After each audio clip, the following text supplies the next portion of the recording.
Do your BMW E30 washer jets work as pathetic as mine do? I know, it sucks, you can't see where you're going, and it's likely you'll fail your annual inspection, but don't worry about it, we're going to get it sorted.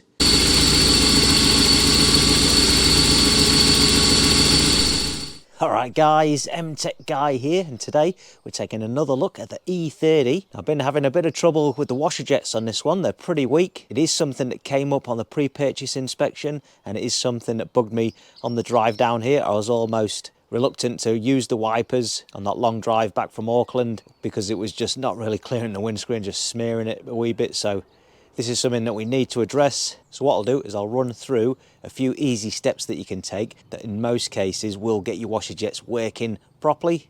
So the first thing we'll do is just make sure the nozzles are clear. So I've just got a safety pin here. I'm just going to go in there, make sure there's no dirt stuck in the ends of them.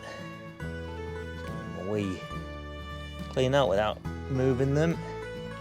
You can help it.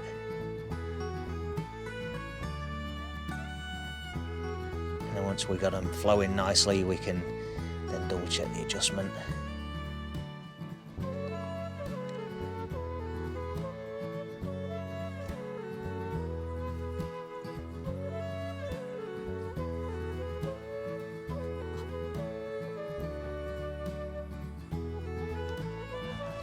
Now next up, I'm going to remove the washer jar and we're going to give it a good clean out, because what can happen, depending on what type of screen wash has been used, can start to gellify in the bottom. Now in most cases the genuine BMW screen wash or a good quality screen wash doesn't normally do this, but if it's been sitting around for a long time it can sort of coagulate in the bottom there, turns into a bit of a slimy sludge, and what it'll do is it'll start to block that pump so it can't run as efficiently as it should be able to.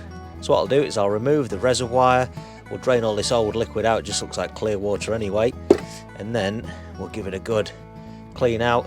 We'll pull the pump out, we'll inspect the feed for the pump, make sure it looks alright, and then we'll put it all back together.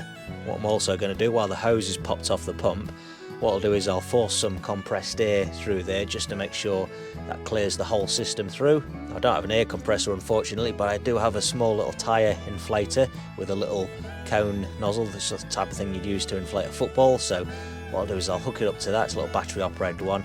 We'll just pump a little bit of air through there just to give it a bit of a flush, make sure it's all running clear. Just got a big black screw here that we'll remove.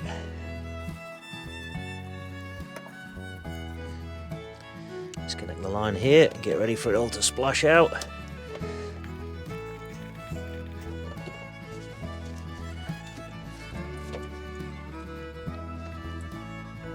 Some remnants of the old bonnet insulation there.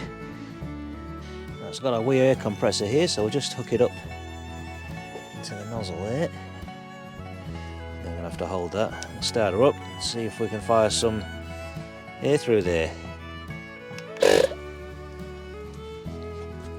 Another blast.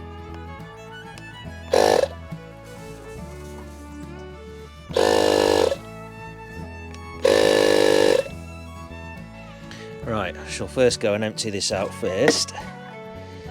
There's a lot of dirt floating around in there by the looks of it. A bit of sludge in the bottom there, especially where the pump sits. There's a strainer floating around in there too from the filler neck, so let's flush all this old horrible looking water out, give it a clean out. That's all the disgusting water poured out of there. Managed to fish the strainer out and that's looking a little bit green. Pump just pops out. They look relatively clean. Normally they have a strainer in the bottom of them. Normally the strainer lives on the grommet here, but this doesn't look like it's got one. Maybe it's just an E30 design. But anyhow, I'm going to get some really warm soapy water in there.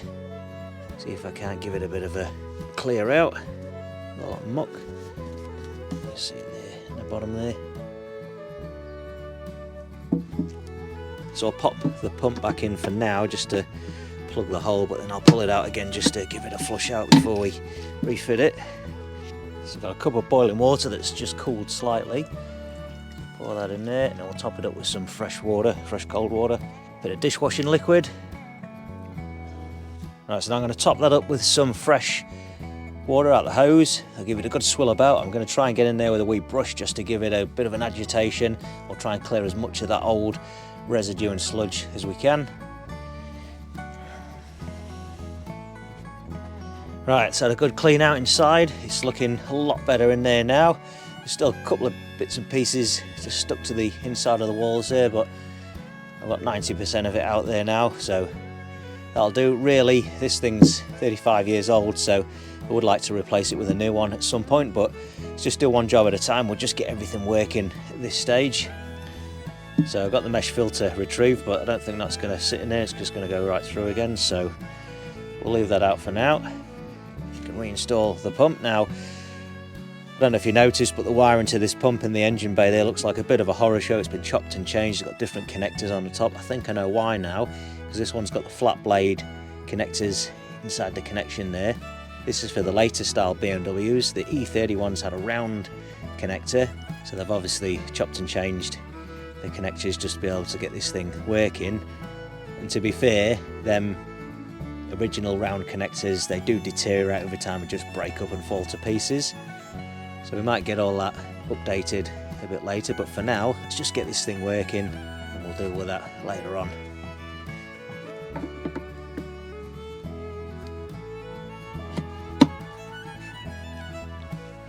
So back in the reservoir.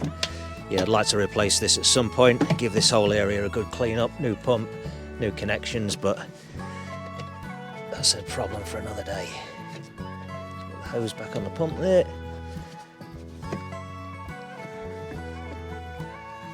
Connections back on.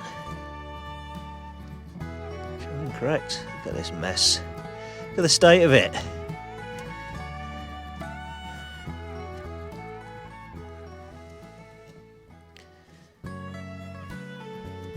It all tells a story, doesn't it?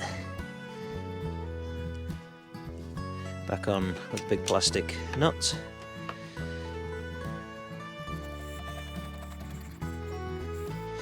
Fill her up with some fresh water.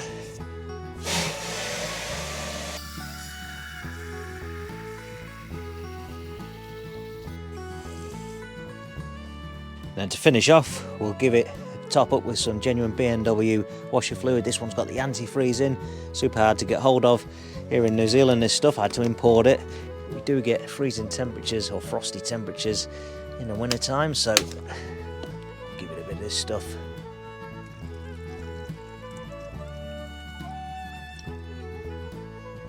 Lid back on. Right, now we're ready to give it a whirl.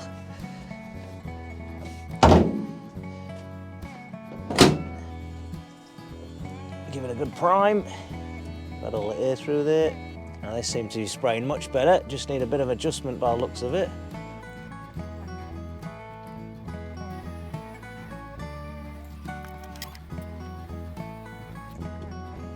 Here we go, so we've got 4 nice positive jets functioning there now. Much better. Now if these simple steps don't fix it, it could be the pump's either all gummed up or sludged up, or it's getting weak and it requires a new one. Normally when they start to fail, they will bypass and just start leaking when the car's just sat doing nothing. The other area is this small T-piece up here. Now that's actually got a non-return valve in there. These can get blocked. It is quite common on the E30s, to be honest, so if you don't have any luck with the compressed air and giving it a good clean out, cleaning out the nozzles, then that would probably be the next area that I'd look at. Pull it out, give it a good clean out. You might have to replace it, and again, when these fail, they will bypass and just dribble and leak when the car's just sat around. Alright guys, so there we have it. That's that little job sorted, and the washer jet's now functioning as they should do. Nice easy fix. It didn't cost any money, which is always a wee bonus. Now if you found the video interesting or useful, don't forget to give it a like, and make sure you go and check out the rest of my YouTube channel for more BMW E30 content. Consider subscribing if that's your cup of tea. I'm MTech Guy. Thanks a lot for watching.